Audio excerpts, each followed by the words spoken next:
కేసీఆర్ పాలన పోగొట్టడం వీళ్ళందరి పాత్ర ఎంత పెద్దది. కేసీఆర్ ఉండాలని నేను అంటలా, కానీ తెలంగాణ కేసీఆర్ తప్పితే ఇంకో మార్గం లేదంటున్నాను నేను. ఎందుకంటే మెరుగైన వాళ్ళు ఎవరు ఉన్నారు చెప్పండి. ఇప్పుడు ప్రజలే భావిస్తున్నారు కదా. మీరు మైక్ తీసుకుని ఎక్కడైనా పెట్టండి సార్, కేసీఆరే బాగుందని ఉమ్మడిగా చెబుతున్నారు. ఉమ్మడిగా జనాలు 10 ఏళ్లలో తెలంగాణలో ఎన్ని మార్పులు జరిగినాయి డేటా చెబుతుంది కదా. కేంద్రం ఇచ్చే డేటా కేసీఆర్ సృష్టించలేదు కదా, బాక్స్ లోంచి తీయలేదు కదా కేసీఆర్ డేటా.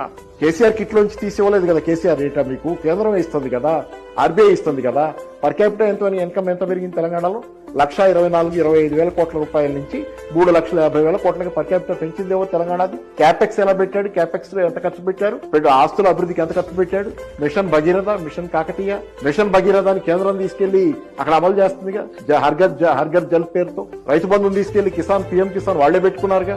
ఎవరి అండి ఇవన్నీ?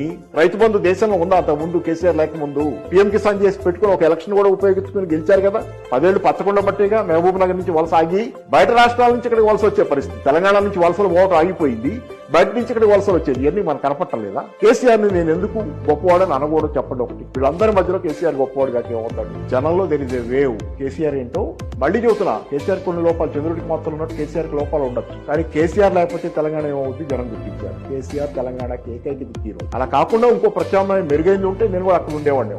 ఏమీ లేదు. కేసీఆర్ లేకపోతే వీళ్ళు తెలంగాణతో చెలగటం ఆడతారు. ఎవరు? అందరూ.